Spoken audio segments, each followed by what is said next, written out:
आप सभी जानते हैं कि टोरंटो प्रखंड एक जंगली क्षेत्र है, वन का क्षेत्र है। इस क्षेत्र में अभी हमारे हल्का हाथों के एक साथी बता रहे थे कि आजादी के बाद लगभग 20-25 साल पहले टोरंटो प्रखंड का शिलान्यास हमारे मुख्यमंत्री उस समय के बाबूलाल मरांडी जी के कर कमलों से हुआ। लेकिन उसके बाद नक्सल प्रभावित क्षेत्र होने के कारण इसका बहाना बनाकर किसी ने प्रखंड को शिफ्ट हो गए ना बड़ा झिप पानी रेंज प्रखंड चलाओ बना। विकास का हर काम प्रखंड के माध्यम से होता है।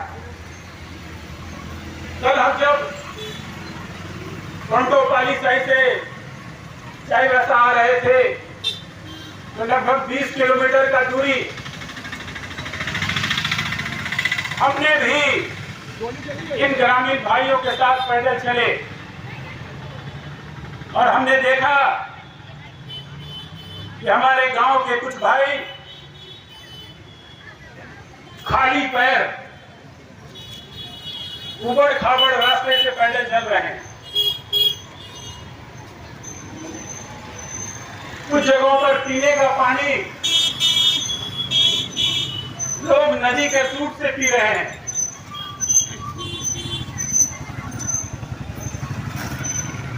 स्वास्थ्य की सुविधा नहीं, स्कूल में शिक्षक नहीं। आज यहाँ जो उपस्थित हमारे साथी हैं वो हाथ में तख्ती लेकर बैठे हैं। क्या वो सामूहिक और व्यक्तिगत बंट पट्टा दौड़ करा? आप ये जानकारी चाहिए क्या? ये तो पूरा आए थे क्षेत्र में विधायक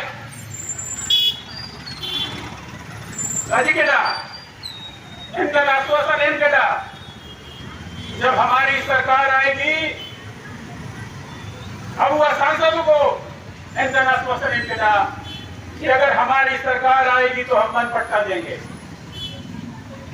आज पूरा माहौल बदल गया है। जिस विधायक ने वो आश्वासन दिया आज वो विधायक उस विभाग का मंत्री हो गया।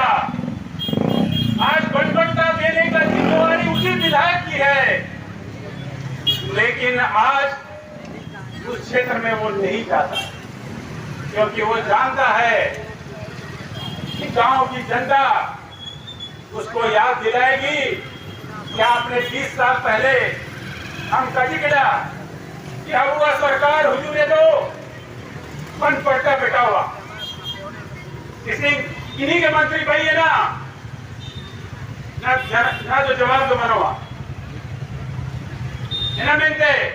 आज हमारे नेता उस क्षेत्र में नहीं जाते, हमारे सांसद उस क्षेत्र में नहीं जाते क्योंकि जनता सवाल करेगी। और इसलिए मैं बधाई देना चाहूंगा रमेश बाबूचू जी को, मैं बधाई देना चाहूंगा बाबूराम जी को, मैं बधाई देना चाहूंगा साइमन जी को और उनके इन तमाम साथियों को जो आश्वासन पिछले 25 साल से दिया जा रहा है उस आश्वासन की पूर्ति कब होगी, उसको पूरा कब किया जाएगा। हम लोग ये सोच रहे थे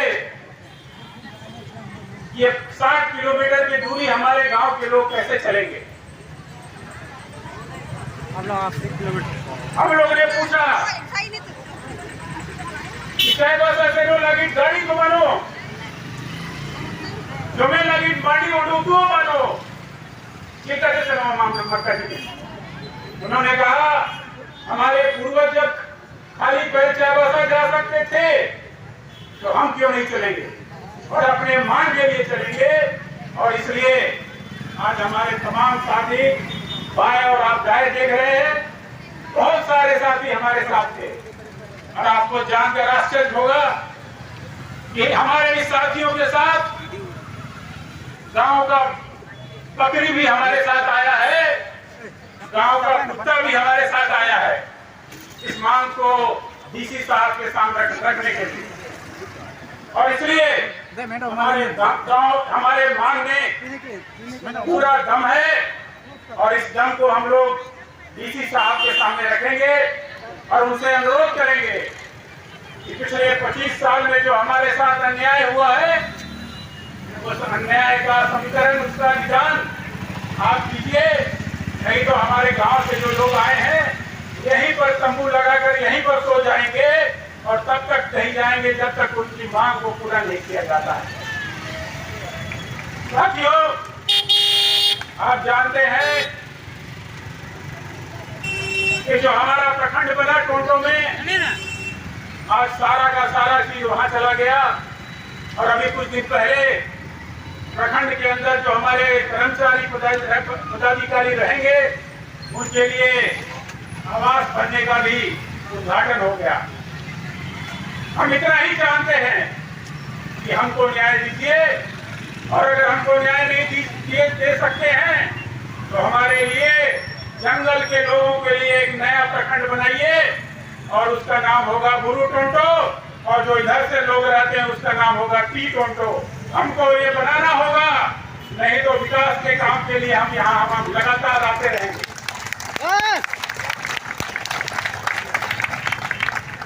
मैंने आपको बताया कि किस तरह से बनपट्टा में हम लोग ठगे गए।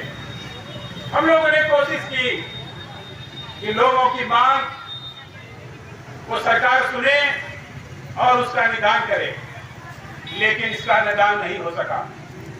आज बहुत सारे गांव में पीने के पानी के लिए लोग नदियों के किनारे जाते हैं, सूट का पानी पीते हैं और हैजा, मलेरिया और इस तरह की बहुत सारी बीमारियों से हमारे पास पीड़ित हो जाते हैं।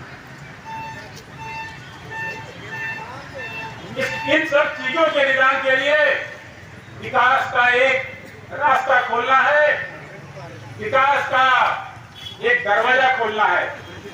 और यह दरवाजा इसलिए नहीं खुला कि हमारे जनप्रतिनिधि, चाहे वो विधायक हो चाहे सांसद, अभी आपने सुना 5 साल में एक बार जाते हैं वोट लेने के लिए और उस समय पीएम और हड़िया से हमारा वोट खरीदते हैं और जब वोट खरीद लेते हैं तो दोबारा उधर झांकने में नहीं जाते।